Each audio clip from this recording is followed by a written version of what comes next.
마라나타. 네, 우리 앞뒤 옆으로 인사하실 때 무시로 수시로 의식이나 무의식이나 오직 예수 그리스도로 채우시기를 축복합니다. 제가 그 말씀 속에서 오늘 이제 이 말씀을 준비하려고 하는데 좀 매치가 되는 그런 말씀이에요. 교수님 한 분이 이 MZ 세대에 대해서 말씀을 주셨는데 정말 제가 이 글을 읽고 깜짝 놀랐어요. 근데 어느 정도 생각을 했는데 너무 잘 정리가 돼가지고 이제 이 시대를 이해할 수 있는 어떤 그런 계기가 됐단 말이죠. 그건 뭐냐면 이 글은 어디서 이제 캡처한 거냐면 육군 사관학교 세미나, 도산 아카데미 등에서 이제 강의한 내용인데 MZ 세대, 여러분 MZ 세대 아시는 분은 아시고 모르시는 분은 모르세요. MZ 세대가 어떤 세대냐면 그러니까 1980년 이후에 태어난, 그러니까 2000년까지의 세대예요. 2000년, 그러니까 1980년도에서 2000년, 이제 그 사이의 세대를 MZ 세대라고 하는데, 이제 이때부터 1980년 때부터 이제 엄청난 이제 정부와 사회가 이제 시작되는 그 해였고, 그 다음에 신자유주의, 아이들의 그냥 아주 그냥 너무너무 이렇게 어떤 분방한 자유분방한 어떤 그런 이제 아이들의 그 세대가 시작된 이제 해가 1980년도부터 이제 보고 있는 거죠. 그 다음에 또 그뿐만 아니라 민주화 운동에 이제 막 그 분출하는 그런 시기였대요. 그러니까 얘네들 세대가 지금 이제 거의 이 나라를 지금 거의 석권하고 있잖아요. 이제 우리 뭐 한 세대는 가고 한 세대는 오대. 예. 뭐 땅은 영원히 있도다 말씀하신 것처럼 이제 한 세대 이제 뭐 60년, 70년, 60, 70 뭐 그 시대는 가고 이제 80 이제 2000년까지 그 시대가 이제 거의 이 시대를 지금 움직이고 있는데, 그래서 어떤 책에 의하면 제3의 이 세대를 갖다 3의 물결이라고 하고, 권력이 이동하는 이 세대, 권력이 이제 과거의 세대에서 이제 이동을 한 거예요. 그럼 다른 말로는 이제 신인류 세대 이렇게 얘기를 하고 있어요.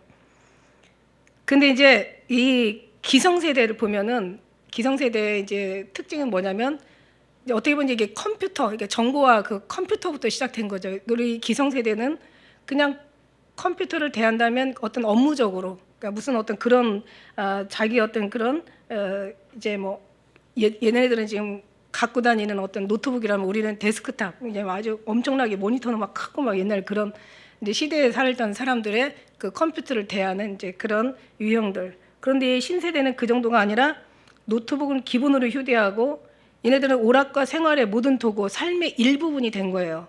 얘네들의 그 세대에 대한 삶의 모습이. 그러니까 우리가 한 번은 좀 이해하고 넘어가야 될 것 같아요. 그러면 이제 많은 삶의 아이들하고 좀 싸우는 그런 일들이 좀 줄어지지 않을까.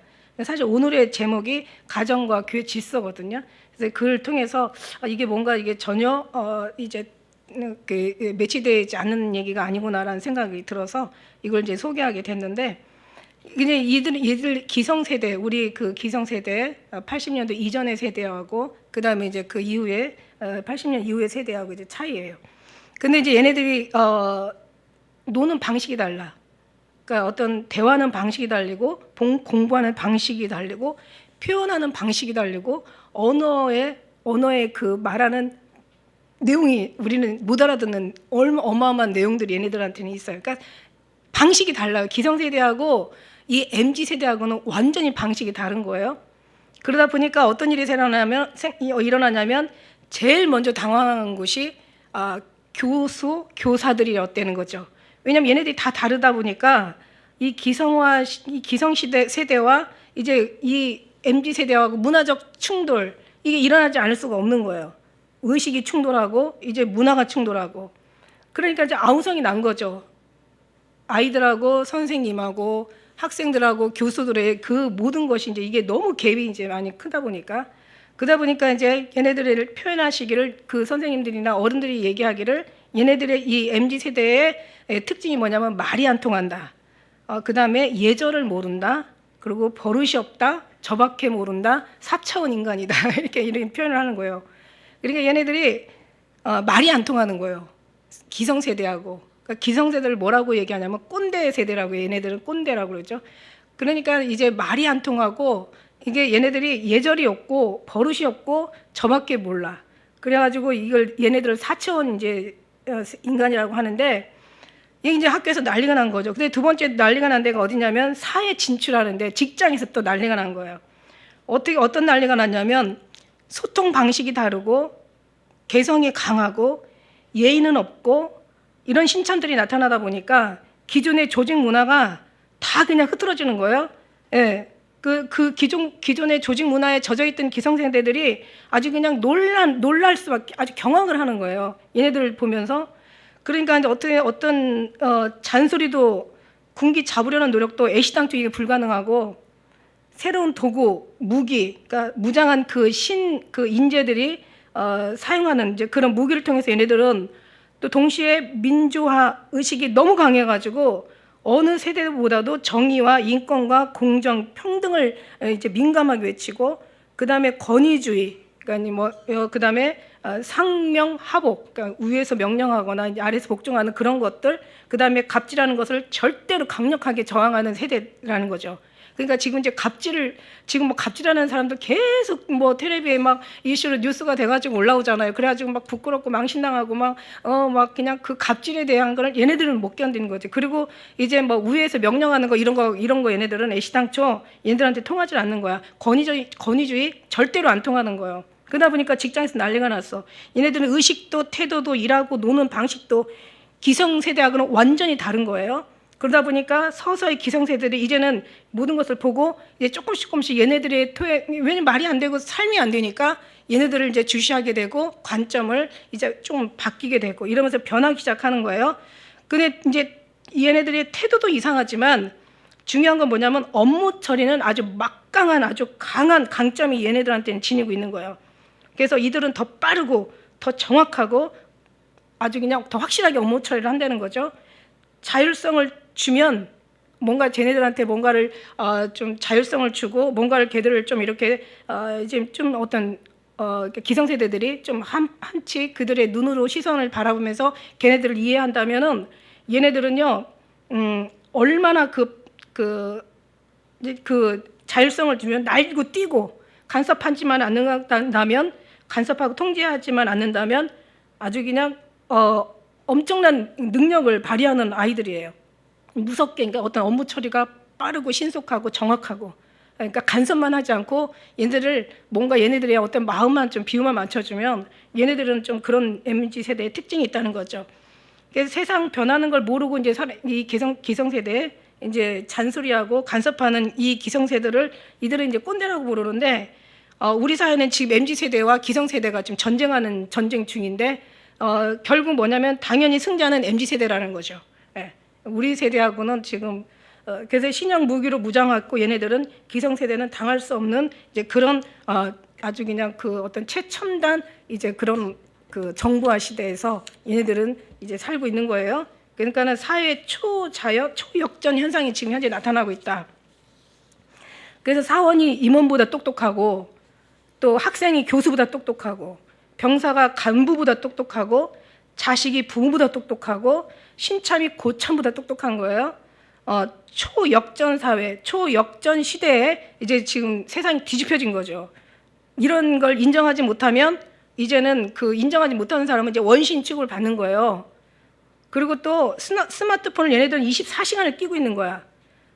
그렇게 스마트폰, 휴대폰으로 살아가는 얘네들은 그것이 생명이고 그것이 지네들을 지탱하는 도구이고 이게 걔네들의 무기이고 이게 생명줄이라는 거야.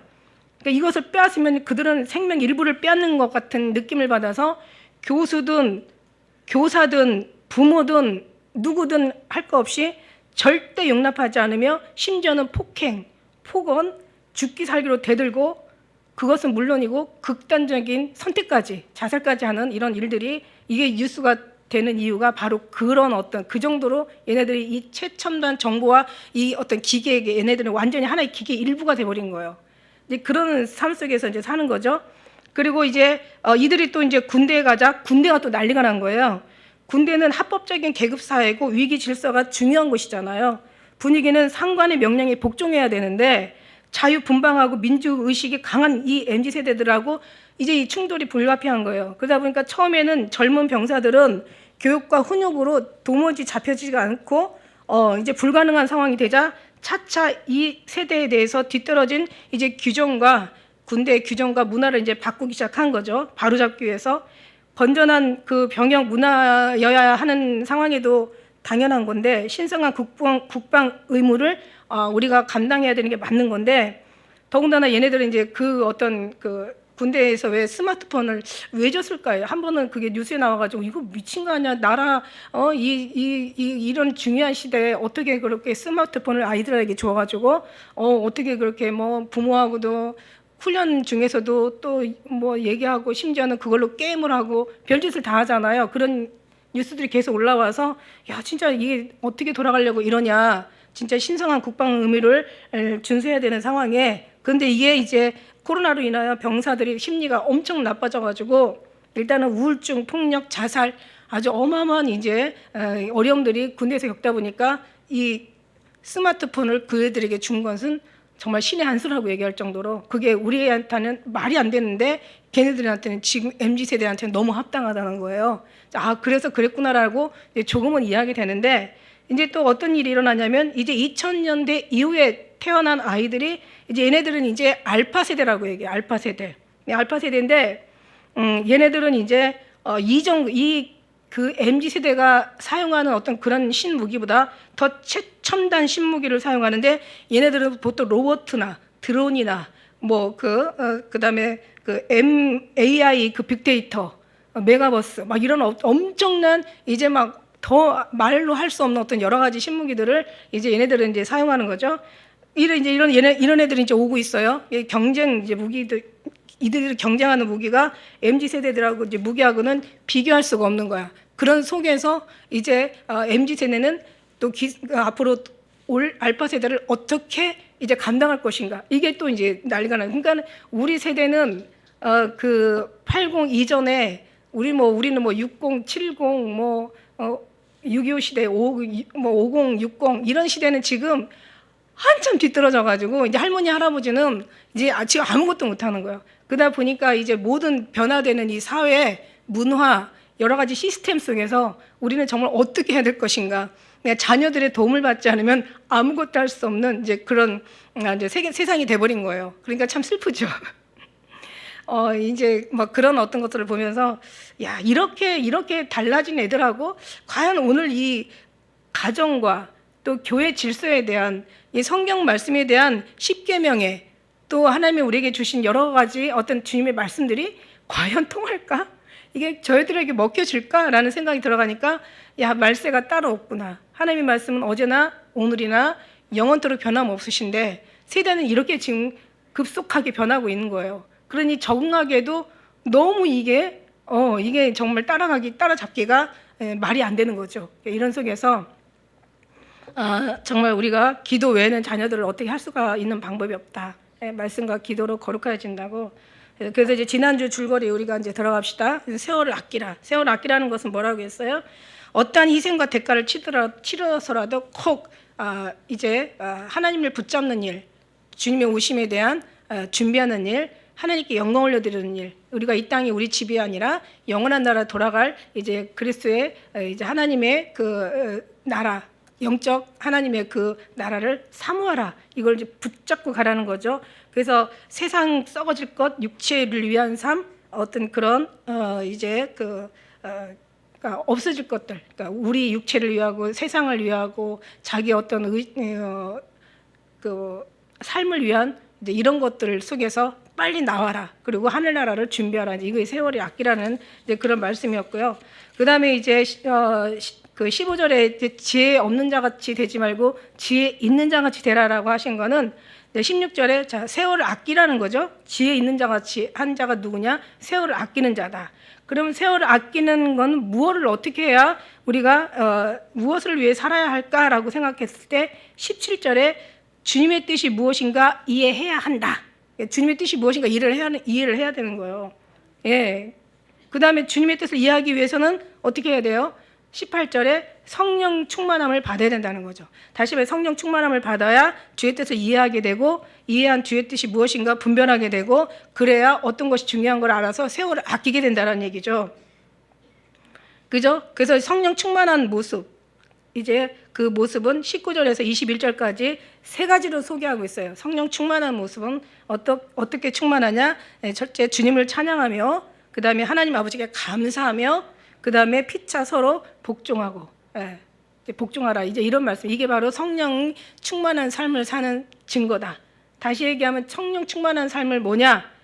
하나님 말씀과 감사, 하나님께 영광을 올려드리는 거고, 이 모습이 결국은 이제 충만한 모습이고 주의 뜻을 이해할 수 있는, 다시 얘기해서 주의 뜻이 무엇인가 분별할 수 있는, 그 다음에 이를 붙잡고 살아가는 사람들이 세월 아끼는 사람, 이제 그렇게 정리가 되겠죠.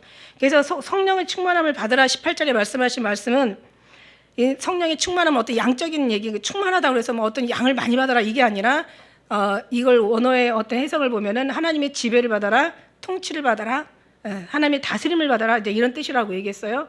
그러면 이건 어떤 일회적인 잠깐 성령의 충만을 받는 게 아니라 지속적인 충만을 받는 거고, 그 다음에 이거는 어떤 인위적인, 그러니까 인위적인 내가 뭔가를 막 받기 위해서 내가 구하고 물론 찾고 하나님께 두드리는 장이 열리고 주님께서 허락하시지만 내가 원하는 것을 내가 원한다고 해서 내가 내 어떤 힘이나 내 어떤 뭔가 능력에서, 이 인간적인 인위적인 능력에서 나오는 것이 아니라, 인본주의가 아니라 이건 어디까지나 성령에 의해서, 성령에 의한, 성령으로 말미암아 성령으로부터 받는 거죠. 우리가 받는 게 아니라. 그래서 우리는 주님 앞에 그만큼 붙잡고 기도해야 되겠죠. 할렐루야.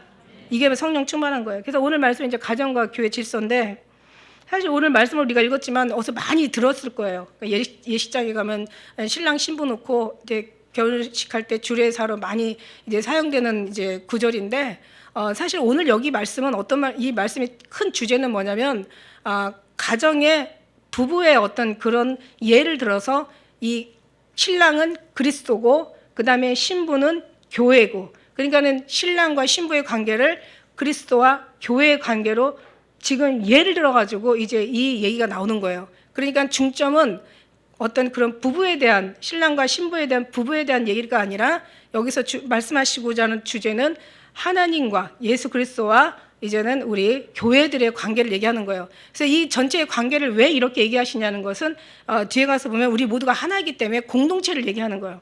어떻게 보면 지금 하나님께서 우리 공동체를 굉장히 지금 공동체에 대한 하나님이 아주 그냥 정말 소중하고 너무 간절한 그런 하나님의 그런 어떤 지금 움직임이 지금 계세요. 이 그리스도의 교회를 말하자면 기쁜 우리 교회 모두를 다 공동체로 하나가 돼서, 그러다 보니까 어떤 하나의 이제 그 하나님의 또 방법이 있죠. 하나님 나름 방법이 있으셔서 이제 지금 막 기도하게 하시고 또 심지어는 금식하게 하시고, 저도 지금 오늘 이제 3일째 지금 금식을 하고 있거든요.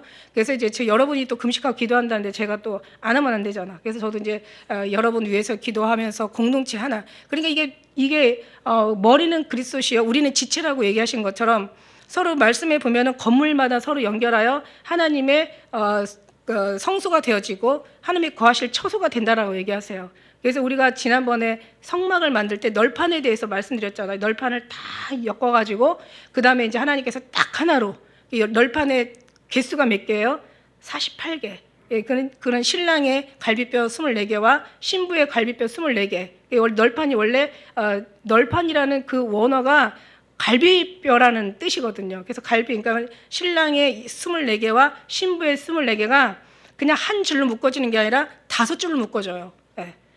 엄청 꽁꽁 묶어가서 나중에는 4줄로 묶다가 가운데에서는 이제 이 널판을 통과해가지고 그때 이제 끈으로 완전히 묶어가지고 정말 하나님의 하나의 성전, 하나님께서 거하시는 처소, 이제 그 공동체가 되길 원하는 거죠. 그래서 그 사도 바울이 그렇게 정말 눈물을 뿌리며 기도하며 각 교회마다가 다니면서 원했던 모든 것들이 뭐냐면 정말 공동체, 너희는 그리스도 안에서 하나님의 공동체다.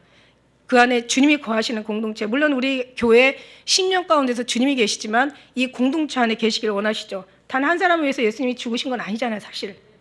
이 공동체를 위해서 한 사람 한 사람 각자 위해서 공동체를, 그래서 이게 하나님 나라를 세우시기 위한 것이 창세기부터 시작해서 계속 하나님이 나라를 세우기 위한 하나님의 끊임없는 노력과 수고와 하나님이 여러 가지 은혜를 베풀어 주셨지만 모두가 다 실패한 과정 속에서 지금 와가지고 이제 교회를 세우신 거예요. 마지막 때 교회에게 이제 하나님의 희망이 있고 여기 하나님의 지상 낙원을 이루는 여기에 하나님의 천국이 여기에 있다라는 거죠. 이 교회는 하나님이 운행하시는 곳이고 하나님이 계시는 곳에 하나님이 다스리는 곳이 그의 나라, 그의 천국이다, 이렇게 말씀드린 바 있어요. 하나님이 통치하지 못하면 거기는 하나님 나라가 아니야. 하나님 나라는 장소 개념이 아니라고 그랬죠. 성령 충만하라는 같은 말과 같이 하나님이 다스리고 하나님이 지배하시고 통치하시는 게 바로 하나님 나라인데, 하나님 나라가 하나님이 통치를 받지 않는다면 이미 거기는 하나님 나라가 아닌 거죠. 하나님 교회가 아닌 거죠. 하나님이 모이는 예배당이 아닌 거죠. 그죠? 하나님께서 완전히 통치하시고 다스리시고 지배하셔야만이 하나님 나라가 되는 거죠. 그래서 우리 심령부터 시작해서 우리 교회까지 우리가 가는 어디든지 가정이든 우리가 머무는 어디도 하나님께서 통치하실 수 있는 하나님 나라가 이제 우리를 통해서 만들어지게 되는 줄 믿습니다. 할렐루야. 그러면서 이제 하나님의 그 공동체, 그게 바로 그리스도와 또 교회 관계, 다시 말하면 신랑과 신부의 관계를 오늘 이제 말씀을 한 걸 먼저 알아놓고 간다면 이제 이해하기가 빠르죠. 그래서 교회 질서는 교회 이제 예수님의 중심으로 되어가기다. 그리스도를 경외함으로 피차 복종하라. 피차 복종하라는 피차는 본문에서 이 말씀은 남편과 아내의 서로 부부의 관계를 얘기하고, 다시 얘기하자면 교회와 그리스도의 관계를 서로 피차 복종하라, 이제 이걸 얘기하는데, 여기서 경외라는 말이 어떤 공경이나 존경보다도 훨씬 더 거룩한 말씀이라는 걸 여러분 아셔야 돼요. 존경하고 공경하고 이건 어떤 육체적인 거잖아요. 그게 아니라 하나님으로부터 말미암아 오는 의로움, 경외로움, 경이로움, 이런 어떤 말씀을 이제 여기서는 표현하고 있는 거죠. 강요나 억압에 의한 것이 아니라 하나님의 말씀이 하나님의 그 통치하시고 인도하심 따라서 저절로 순종이 되어지는, 뭐 순종하려고 애쓰는 게 아니라, 순종하고 싶지 않은 사람한테 순종하려고 애쓰는 것도 그것처럼 힘든 게 없어요. 그걸 뭐라고 얘기해요?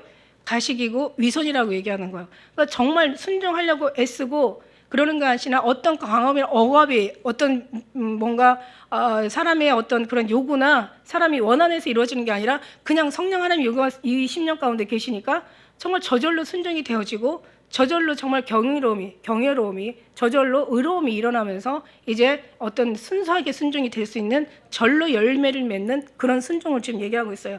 그렇게 하는 가정이 있다면은, 그렇게 하는 부부가 있다면, 가정이 바로 세워져야 자녀들이 바로 세워지고, 자녀들이 바로 세워져야 이제 교회와 사회가 바로 세워지고 나라가 건전한 거예요. 그래서 굉장히 중요한 거예요.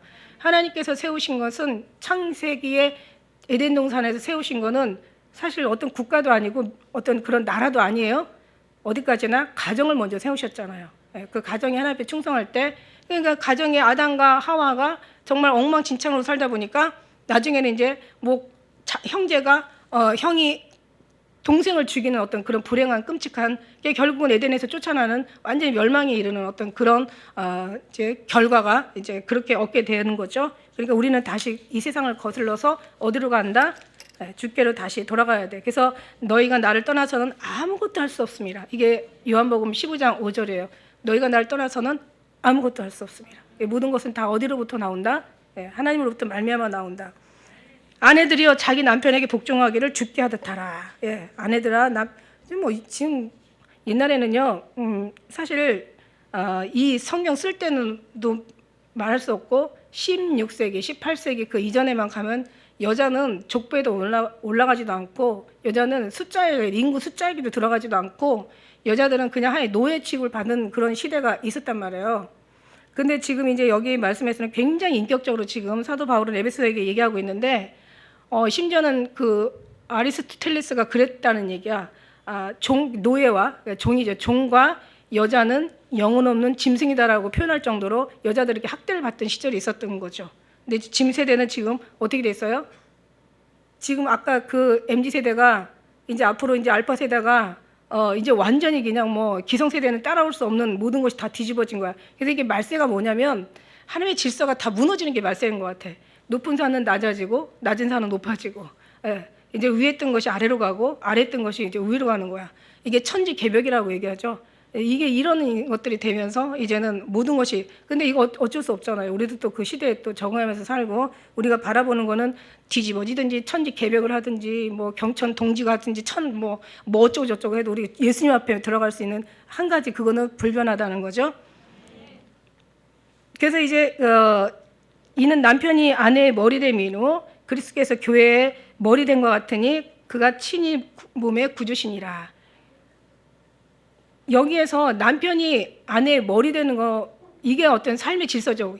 이건 이제 과거의 어떤 그런 기록 방식. 지금 이렇게 얘기하면 이제 이거 뭐 남녀 뭐 편견 무슨 요즘 쓰는 용어들 있잖아요. 막 그런 식으로 막 대들겠지만 이건 성경 말씀은, 이건 하나님이 어디까지나 이건 불변한 말씀이니까. 그러니까 이제 그 남편이 아내의 머리 된 것은 맞는 거죠. 그러니까 교회의 머리가 누구냐? 그리스도. 예수님이 우리의 머리 되시는 거죠. 그리고 우리는 각 지체라고 얘기했어요.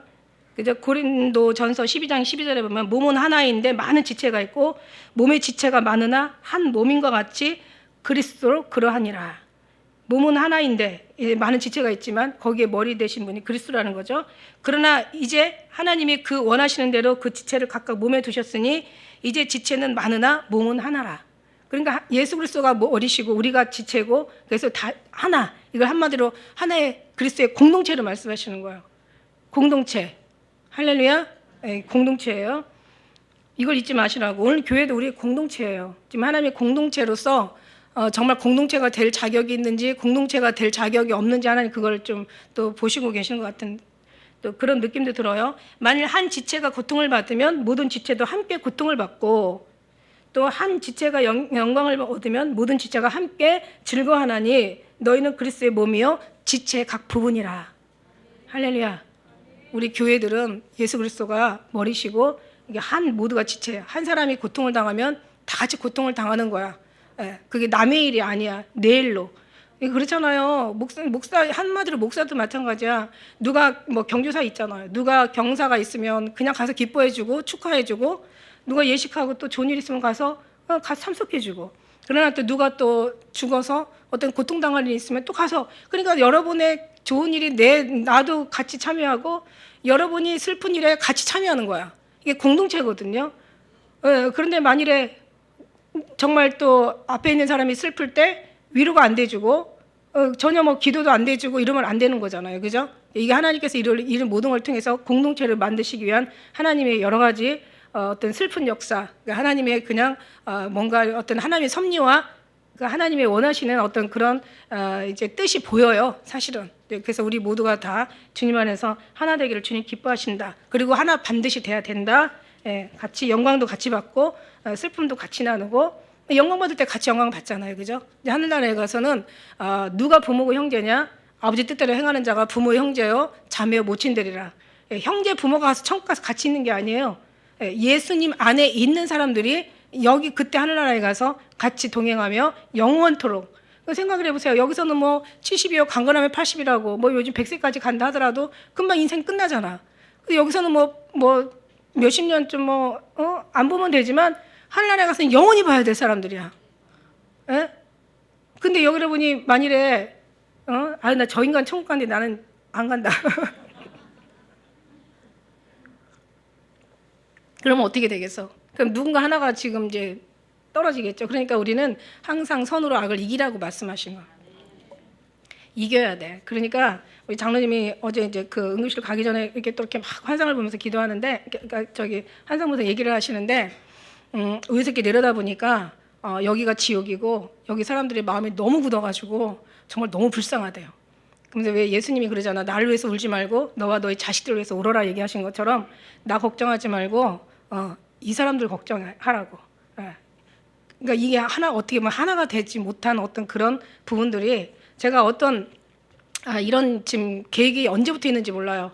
이제 어떤 벌써 한 2년 동안 제가 이제 이 코로나 걸리면서 이제 코로나 이렇게 이제 그 창궐하면서 그러면서 이제 교회 생활이 잘 안 돼가고 있잖아요. 지금 제대로 과거처럼. 그러다 보니까 뭔가 누군가가 기도하는 사람들이 좀 권사님들이 원래 권사의 사명이 기도하는 사람들이에요. 권사의 사명을 잘 하시려면 한마디로 그냥 기도하시는 분이라고 생각하면 될 거예요. 근데 권사 임명만 받아가지고 권사가 아니라 정말 기도하는 권사, 하나님께서 인정하는 권사가 돼야 되는데 권사님들이 좀 계셔서 좀 힘들고 정말 특히 이 코로나를 통해서 경제적인 거 또 질병 여러 가지 문제를 통해서 아픈 사람들이 많이 계세요. 그럼 이제 그분들 놓고 기도하고 받겠지 뭐 방문은 못 하더라도 또 이제 뭐 방문할 수 있으면 방문하고 교회에서 할 수 있으면 하고 이런 기도를 해야 되는데 내가 기도할 만한 사람들이 있는데 각자들은 기도를 잘해. 그래서 이 사람들을 같이 뭐 5명이고 7명이고 묶으려면은 다 틀려. 성격들이 다 틀려. 하나가 안 돼. 예. 이 사람하고 모이면 이 사람들이 싸우게 생겼어. 하나가 일치가 안 되는 거야. 이게 너무너무 정말 딱 그 장로님 말씀 듣고 그 생각이 나더라고. 하나님이 이 세상 걸 사랑하지 말라는 거 있잖아요. 제가 지난번에 얘기했죠. 우리 장로님한테 애들을 너무 좋다 보니까 애들이 그렇게 꿈속에서 계속 환상 속에서 애들이 계속 왔다 갔다 하는데 이제는 너무 왔다 갔다 하니까 싫더래요. 그래가지고 이제 불러놓고 그랬대요. 내가 얘기하는 거 따라해. 그러니까 주는 그리스도시요 살아계신 하나님의 아들입니다라고 고백하라니까 얘네들이 확 사탄으로 변해버리더래. 그래서 제가 얼마나 놀랐는지 자 보니까 우리가 하나님께서 사랑하지 말라는 이유가 있어. 돈을 사랑하면 돈이 사단이 되고 사단이라는 게 다른 거 없잖아요. 하나님의 그 사랑에서 끌어내고 하나님의 사랑을 이간시키고 단절시키고 하나님의 사랑을 멀리하게 하는 게 사탄이잖아요. 이게 그러니까 사탄이 돈이 하나님과의 관계를 멀리한다면 결국 이게 사탄이고 그리고 내가 좋아하는 사람이 아내가 남편이 그다음에 아이가 뭐 부모가 뭐 이런 식으로 나보다 하나님보다 더 좋아하는 어떤 그런 일들이 일어날 때는 그게 자체가 사탄이야. 그래서 우상 숭배라고 얘기하는 거예요. 나보다 더 다른 걸 사랑하지 마라. 이게 내게 합당치 않다. 그러니까 하나님이 질투하셔가지고 그냥 나만 사랑하라는 이런 말씀이 아니에요, 여러분. 그런 말씀이 아니라 내가 너를 너무 사랑해서 다른 어떤 것에 빼앗기가 싫어. 그래서 난 널 질투하는 나는 여호와 하나님, 여호와의 이름이라고 말씀하신 거예요. 그러니까 내가 너무 사랑해서 내가 널 질투하니까 나는 널 빼앗기고 싶지 않은 하나님의 그 간절한 진짜 사랑이 거기에 아주 그냥 녹아 있는 거예요, 사실은. 근데 그런 사랑 가운데 있어야 되는데 이제 우리가 그런 하나님 우리를 사랑하는데 하나님을 짝사랑하게 하면 안 되잖아. 그러니까 오직 의식과 무의식과 수시로 무시로 의식 속에서 의식이 쌓이면 무의식이 되고 수시로 계속 기도하다 보면 무의식 속에서도 기도하게 되거든요. 그러니까 그만큼 수시로 무시로 의식과 무의식에 완전히 예수 그리스도를 채우라는 얘기야. 그렇게 채우다 보면은 결국 다른 걸 사랑할 수가 없지. 아니 하나님 사랑이 우리 안에 꽉 차는데 우리가 다른 사랑할 수 있는 어떤 그런 빈 공간이 없잖아요. 그죠? 그러니까 아무리 좋은 것도 이거에 내가 영적으로 하나님과의 관계 속에서 좋은지 나쁜 건지 이걸 한번 분별해 보라는 거예요. 그러니까 또 그렇게 하나님께서 한번 만져주시면 싹 또 싫어지기도 해요. 그래서 하나님 뭐 싫어진다는 게 다른 게 아니라 하나님보다 더 사랑하지 않는다라는 얘기죠. 그래서 하나님 이런 우리는 끊임없이 훈련을 받아가면서 가야 되는 거죠. 이런 하나님의 선하심을 맛보 알게 되고 경험과 체험을 통해서 주님을 알게 되고 이게 주님을 알다. 이게 주님이 야다. 이게 주님이 그 원어로 야다. 히브리어로 야다. 알다. 그러니까 어떻게 체험에서 알다, 경험에서 알다, 하나님과 관계 속에서 알다. 근데 이게 하나님의 어떤 그 관계라는 것은 성경에 나오는 관계는 다른 관계가 아니라 부부의 관계를 말하고 있어요. 그러니까 오늘 여기에서 그리스도와 이제 교회가 하나 된다는 것은 부부가 연합하여 이게 비밀이 크다고 얘기하거든요. 여기 뒤에 말씀에 보면은 이제 주님이 말씀하시는 이 그 끝에 말씀에 이 비밀이 크도다 32절에 내가 그리스도 교회에 대하여 말하노라. 이게 굉장히 큰 비밀이에요. 교회와 단지 그리스도의 관계가 부부의 관계처럼 연합하는 관계야. 하나 되는 관계야. 사랑의 관계야. 완전히 그냥 평생을 함께해야 되는 관계란 말이죠. 떠나서는 살 수 없는 거. 너희가 날 떠나서는 절대로 살 수 없는 그런 관계를 유지하라는 거예요. 그러다 보면 주님보다 더 좋은 것들이 우리에게 앞에 있을 수가 없어. 여러분이 기도하는데 어떻게 있을 수가 있어? 자녀들도 적당히 사랑하고 적당히 훈계하고 적당히 하나님 앞에 맡길 수 있는 그런 자세가 나와야 되고 우리의 물질적인 것도 직장 어떤 삶과 여러분 정말 죽으라고 살아오지만 지금 마지막 시대에는요 이제는 앞으로 지금 모든 뭐 OECD 국가에서 우리나라 그 노인층이 제일 빈곤한 그런 국가라고 얘기해요. 그래서 60대 가면은요 자기들이 그러니까 정말 누구보다 빠르고 누구보다 좀 편안하고 누구보다 좀 더 안전하고 또 누구보다 좀 즐길 수 있기 위해서 이제 30대는 그냥 자리매김하며 살아오고 40대 50대는 그냥 열심히 산단 말이야. 예, 그러다 보니까는 어떻게 당연히 가정에 소홀할 수밖에 없죠. 이제 그러다 보면 이제 60대 돼서 정년을 딱 놓고 있으면 이거는 막 모든 것이 다 외롭고 모든 것이 다 너무 낯설은 거예요. 그러다 보니까 이제는 막 아내한테 구박을 받는 거죠. 그래서 60대 이혼이 어마어마하다는 거예요. 10명 중에 4 가정이 이혼을 하는데 너무너무 이제 이 뭐 밥 차려 주는 것도 귀찮고 옆에서 뭐 간섭하는 것도 귀찮고, 그럼 남자는 어쩌라고 죽어라고. 그러니까 먼저 정말 열심히 살면은 뭔가 자기가 안정된 삶, 안정된 뭔가 환경, 또 뭔가 자기가 하고 싶은 일, 그럴 줄 알았더니 앞으로 살아가야 될 또 시대가 30-40년이 더 있는 거죠. 그러다 보니까는 너무너무 힘들고, 그리고 이제 다니던 직장에서 딱 그만두고 나면은 이제는 뭐 부장님 소리가 이제는 할아버지 소리로 바뀌는 거죠. 자기 신세가 완전히 그냥 추락하는 거예요. 한마디로 말해서. 이제 그런 식으로 하다 보니까 이제는 거의 병도 얻고, 거기다가 또 자녀들 부부간에 여러 가지 어려움을 겪고, 그 다음에 어떤 환경에 어떤 그런 낯선 삶에 적응해야 되고, 그리고 또 이제 거기다가 또 이제 몸까지 아프고, 이러면 이제 극단 선택을 하고, 여자 같은 경우는 이혼을 요구한다는 거죠. 저 인간 때문에 내가 이렇게 힘들었어. 그러니까 평생 해다 준 건 생각해. 여자들은 또 마찬가지. 여자들이 남자보다 우울증이 더 세대. 왜냐면은 또 애를 낳고 아기들을 또 키우고 육아 이제 그 어떤 과정, 그 다음에 이제 아이들을 또 장성하면서 또 돌봐줘야 되는 게 엄마들이잖아. 그러니까 호르몬 분비가 훨씬 더 이게 이제 과거보다 이제 뭐 여자들 또 또 뭐라고 해요? 또 여자들이 또 겪는 또 있잖아요. 갱년기 단어가 생각이, 갱년기가 있잖아. 그러다 보니까 여자들이 이제 거기에서 뭔가 환경이 바뀌면서, 아니 잘 나가던 남편이 또 저렇게 되고, 돈은 없고, 그 다음에 몸은 아프고, 이게 뭔가 그냥 삶의 허상함을 느끼는 거야. 그러다 보니까 이제 극단 선택으로 여자들은 이혼을 하든가 자살을 선택하는 경우가 많고, 남자들은 이제 아프다 보니까 이제 그러다 보니까 우리나라가 지금 60대 가서는 완전히 그냥 벌든 생활비가 반토막이 나면서, 반토막도 아니죠. 그리고 이제 60대 이후는 그 나머지는 이제 다 그냥 의료비로 다 지출을 돼야 되는 거죠. 거기다 아이들이 뭐 달라고 했을 때 못 주는 부모의 마음은 정말 더 한없이 초라할 것이고, 그 다음에 그 마음은 더 상심이 클 것이고, 이제 사회가 지금 이렇게 흘러가고 있어요. 그래서 우리는 어떤 상황도 예수님 붙잡지 않으면 살 수 없다라는 거. 어떤 50대를 대상으로 컨설팅하는 사람이 있어요. 50대에 가서 이런 얘기를 해주면, 이런 50대에 가서 어떤 자기들의 앞에 삶의 날들을 이제 예측해주면요, 전혀 이 감동을 안 한대요. 그런데 이제 60대 되고 삶이 이제 그 컨설팅 그 전문가의 말대로 돌아가는 걸 보면서, 늦은 후회, 뒤늦은 후회가 이제 많은 사람들이 된다는 거죠. 그래서 지금은 이제 40대부터 이제 50대부터 정신을 차리고, 그 다음에 이제 앞으로 우리가 어떻게 살아가야 될 그 환경들을 좀 많이 뭐 최첨단 시스템들 많이 이용하니까 그런 사례들을 많이 듣고 하면서 좀 지혜로워져야 될 필요가 있다. 굉장히 충격적인 얘기더라고요. 왜냐하면 삶이 똑같아. 진짜 그 모습 그대로 그냥 맞는 거예요. 그래서 정말 나도 지금 60대 이제 이렇게 이제 넘어오면서 이제 바라보지만, 이게 정말 너무 맞는 거다. 그런데 애들한테 30대 40대 이런 얘기, 요즘들은 또 젊은 애들이 똑똑해가지고 결혼을 안 한다는데 왜 안 하냐니까 여자 비유 맞추기 싫어서 안 한다고, 그런 또 대답들을 많이 하더라고요. 너무 여자들이 너무 많은 짜증을 내니까 힘들다고, 그래서 결혼 안 하고, 물론 결혼할 수 있는 능력도 없고, 지금 돌아가는 사회가 지금 상황이 지금 그래요. 그러다 보니까 참 우리가 지금 굉장히 슬픈 세대에 살고 있는 거예요.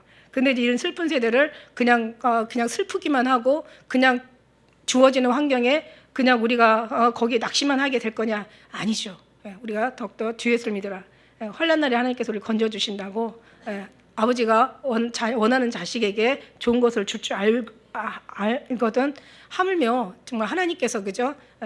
우리에게 더 귀한 것으로 주시지 않겠느냐 말씀하신 것처럼, 그러면서 이제 남편들은 아내 사랑을 그리스도께 교회게 하듯 하고, 하나님이 예수님이 자신을 우리에게 주셨잖아요.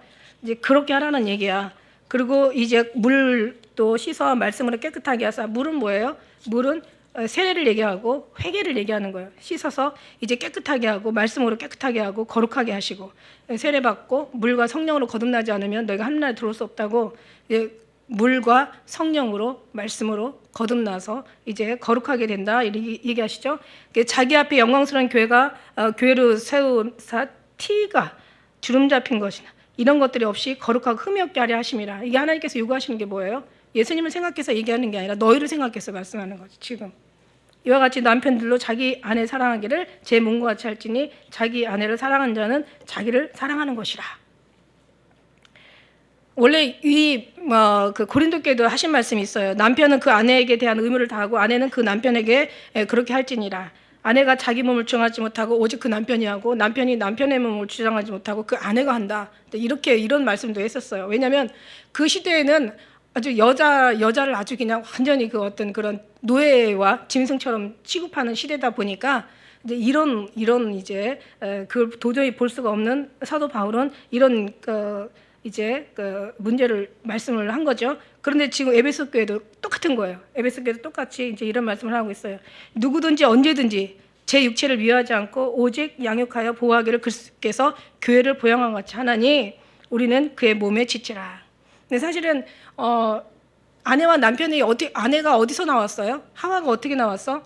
남편의 갈비뼈에서 나왔죠. 갈비뼈를 하나님이 이제 통해서 여자를 만든 거잖아요. 그러니까 남편과 아내, 너는 뼈 중에 내 뼈 중에 뼈려 내 살 중에 살이라. 그러니까 이게 하나 될 수밖에 없는 거예요.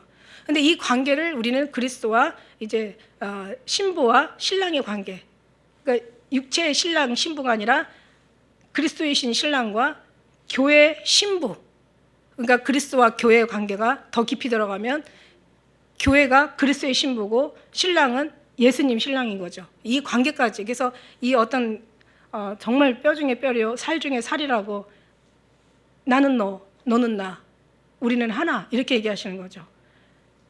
이걸 분리할 수가 없는 거예요, 여러분. 그만큼 우리가 이 모든 삶에 먹고 뭐 배설하고 우리가 움직이고 우리가 어떤 뭔가를 뭐 원하는 것을 얻고 이 육체가 원하는 모든 것이 어디서 나와요? 머리, 뇌에서 나오는 거예요. 여기 뇌에서 나오는 거예요. 그러면 예수님이 우리가 머리라면 하나님께서 모든 생각하고 하나님이 기뻐하시고 하나님이 원하시는 걸 육체가 해야 되는 거야. 예를 들어서 내 뇌가 오른손을 움직여라 그러는데 왼손 움직여. 그러니까 왼손 움직여라 그러는데 왼발 움직여. 이러면 이거 어떻게 되는 거예요? 이게 정상이 아니죠. 장애자죠, 장애자. 하나님께서 끊임없이 명령하고 계세요. 말씀을 통해서 어떻게? 주 예수만 바라보라고. 오직 너희 마음을 하늘에다 두라고. 너희 돌아갈 곳은 본향 하나님 계신 나온 곳, 다시 돌아갈 곳은, 그래서 돌아가시는 거예요. 그 나라야 얼마나 아름다워요.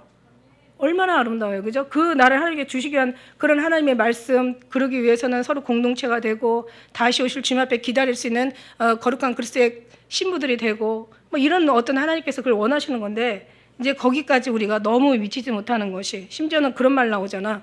늙은 사람 여자들한테 원하는 게 뭐냐? 3가지 되라 그러면은 첫째는 돈, 둘째 건강, 셋째 자식이래요. 여자들한테는. 여자들은, 남자들한테 늙은 이제 아버지한테 가서 원하는 게 뭐냐고 3가지 되라면은 첫째 아내, 둘째 부인, 셋째 처. 그러니까 이 남자들이 참 바보야. 남자들은요 막 무거운 거 들고 막 뭘 때려 박고 막 가서 막 총 쏘고 이런 건 잘하는데 머리가 안 돌아가. 여자들은 이 머리가 잘 돌아가는 거죠. 여자들은 머리가 잘 돌아. 아주 얼마나 강교하게 머리가 잘 돌아가는지 몰라. 남자들은 힘쓸 줄 아는데 머리가 안 돌아가. 그래서 적당히 딸도 하나 낳고 아들도 하나 낳아야 돼. 아들만 낳아도 안 되고 탈탈만 낳아도 안 되고. 이게 이제 변한 세대가 말하는 슬픈 이제 그 이야기인데, 이게 웃을 일이 아니라 정말 슬픈 이야기예요. 근데 우리는 이 세상에 있는 모든 문화 문물 세대를 그냥 받아들일 게 아니라 우리는 지혜롭게 받아들여야 돼. 어느 것이 선하고 어느 것이 생명 있고 어느 것이 살 것인지, 어느 것이 내가 영혼의 구원이 있고 유익이 있고 어느 것이 천국의 상급이 있고 어느 것이 하나님의 기쁨이 있는지, 이거를 분별할 줄 알아야 돼요. 그냥 세대, 돌아가는 세대에 그냥 노출돼 가지고 그냥 그들이 애통할 때, 그들이 죽어나갈 때, 그들이 어떤 슬퍼할 때, 그들이 무너질 때 같이 무너지는 게 아니야. 그들이 슬퍼할 때 같이 슬퍼하는 게 아니야. 그냥 우리는 오히려 그들의 슬픔이 우리에게 기쁨이 될 수가 있고 그들의 어떤 뭔가 절망이 우리한테는 소망이 될 수가 있어. 그죠? 그래서 우리는 항상 늘 어디를 주시하나? 예수 그리스도를 주시하고 정말 주님의 은혜에 완전히 우리가 의식과 무의식, 아주 수시로 무시로 아주 그냥 온전히 주님으로 채워지지 않으면 이 땅에 어떤 험난한 여러 가지 뭐 위기들을, 지금 뭐 이 코로나보다 더 무서운 게 지금 기후 붕괴예요. 지금 이건 아주 과학자들도 이건 아주 현실이거든요. 근데 이런 어떤 것들 속에서 지금 많이 지금 그 전문가들이 두려워하고 있는 상황이 있는데, 우리는 오히려 그런 것들을 통해서 주님의 오심을 우리가 바라볼 때, 그러니까 위기나 어떤 그 붕괴나 재앙을 그것으로 받아들일 게 아니라 오히려 그것들을 하나님의 소망으로 받아들일 수 있는 뭐 그런 은혜가 있는 거죠. 저도 이제 장로님 지금 이제 병원에 계시는데, 어떤 때 이제 전화하면 이제 그 작은 애가 가 있는데, 엄마 좀 아빠가 조금 많이 힘들어하시네 그러면 좀 마음이 안 좋다가, 지금은 굉장히 안정적이래요. 여러분 기도해 주셔가지고 지금은 굉장히 안정적이고 좋대요. 근데 이제 어쨌든 좋다고 하면은 좀 엄마 뭐 아빠 많이 좋아지셨어 이러면 이제 내가 그냥 또 기분이 좋고 해서 내가 갑자기 하나님 앞에 하나님의 거울, 말씀의 거울에다 비치면서 나도 아직 육체구나. 좋다고 하든 나쁘게 하든 나는 마음이 요동하지 말아야 되는데 왜 내가 요동을 할까? 말 한마디에 왜 내가 그 말 한마디에 사망과 생명으로 왔다 갔다 할까? 제가 그거 놓고 정말 너무 제가 제 자존감이 무너지는 거야. 하나님, 근데 이제 그러다가 또 이제 합리화시키는 거죠. 성경에 뭐라고 했어? 소망이 더디면 어찌 소가 뭐 슬퍼하지 않겠으며. 소망이 더디면 마음이 상하는 게 맞는 거잖아요. 사람이 넘어지면 손을 펴서 땅을 짚는 게 맞는 거고, 뭐 음부에서 누가 기뻐할 자가 있겠나이까, 하나님께 영광 돌릴 자가 있나이까. 그 다음에 소가 꼴이 있으면 어찌 울겠나이까. 뭐 그런 말씀의 귀절들이 막 또 생각이 나는 거야. 그러면서 그래, 이건 어떻게 보면 자연스러운 현상이다. 근데 나는 아니다. 사도 바울은 예루살렘으로 올라가면서 막 올라가지 말라고, 당신 거기 가면 결박당할 거라고. 그러니까 사도 바울 뭐라 그래요? 내가 결박을 당할 뿐만 아니라 죽음조차 나는 각오하고 나는 간다. 왜 그런 믿음이 없을까? 막 이게 그러면서 계속 나와의 내 속사람과 나의 겉사람의 전쟁을 계속 막 치르고 있는 거예요.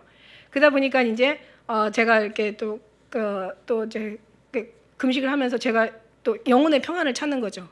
몸은 좀 어지럽고 좀 힘들고 조금 부족해도 막 입술은 계속 말로 이래도 영혼은 막 굉장히 제가 막 그 어느 때보다 평안을 느끼는 거예요. 그래서 맞아, 옛날에 이런 마음으로 내가 금식했지 싶은 게, 너무 지금은 이제 오늘 아침엔 또 나름 이거를 어떤 하나님의 또 말씀을 전하려고 또 힘을 주시는지 손에 안 부시거든요. 원래 하나님 스타일이 손에 안 부시거든요. 그래서 또 그런 은혜를 주시고, 또 막 어제까지는 또 굉장히 또 마음이 그냥 또 참 왔다 갔다 했는데, 또 오늘 아침에 또 하나님이 또 귀한 은혜를 주셔서 너무 감사하죠.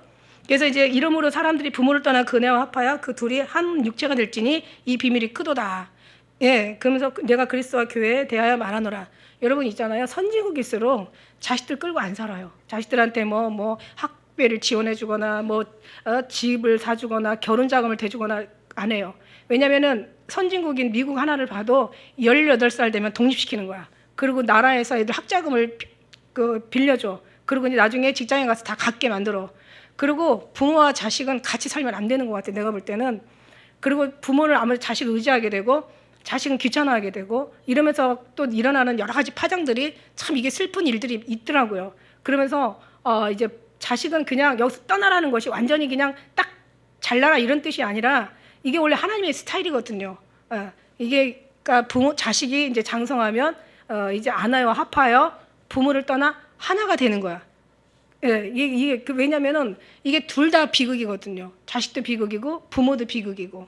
그래서 이제는 어떻게 되냐면, 이제 요즘들은 막 그런 좋은 뭐 실버타운 같은 들이 많이 생겨나잖아요. 그게 왜 생겨나냐면은 자식한테 의지하지 않고 뭔가 이제, 그러니까 그렇게 실버타운 들어가려면 뭐가 있어야 돼? 경제적인 게 있어야 돼요. 그러니까 자식한테 주지 말고 나중에 늙어서 살 수 있는 어떤 경제권을 이제 이거 붙잡으라는 얘기야. 그런 것도 하나의 또 지혜라는 거죠. 왜냐면 이제 그냥 마음 같아서는 있는 거 없는 거 다 퍼주고 싶지만, 그러나 나중에 늙어서 생각하면은 주다가 10번 주다 한 번만 안 줘도 이게 원수가 되거든요. 그리고 10번 잘하다 한 번 잘못하면 이게 이제 그거는 참 상대방이 경우 없는 거고, 어쨌든 간에 부모는 끊임없이 자식을 생각하고 기도하고 또 훈계하고 훈육하지만, 아까 얘기한 것처럼 MZ세대는 통하지 않는다. 그냥 무조건 잘했다, 그래 네가 옳다, 그냥 네가 맞다, 뭐 이렇게 해줘야 되는 거야. 이제 그렇지 않고 틀린 걸 또 맞다고 할 수는 없지만, 그럴 때는 그냥 기도하고 말하지 말고 그래서 이렇게 부모를 떠나 아내와 합하여 그들이 한 육체가 될지니 비밀이 크도다. 내가 그리스도와 교회에 대해서 사실은 그리스도와 교회에 대해서 얘기하는 거예요. 그러니까 이 얘기는 무슨 비밀이냐면 아내와 남편이 그러니까 그리스도와 교회가 다시 말해서 예수님의 신랑 되신 예수님과 신부 되신 우리 성도가 교회하는데 하나의 그 부부가 연합되어 하나가 되는데 다른 것이 침범하지 말게 하라는 어떤 그런 해석으로 해석할 수가 있는 거죠. 무슨 얘기인지 알죠? 그러니까 어떤 부모 다른 것에 간섭을 받지 말라 이거죠.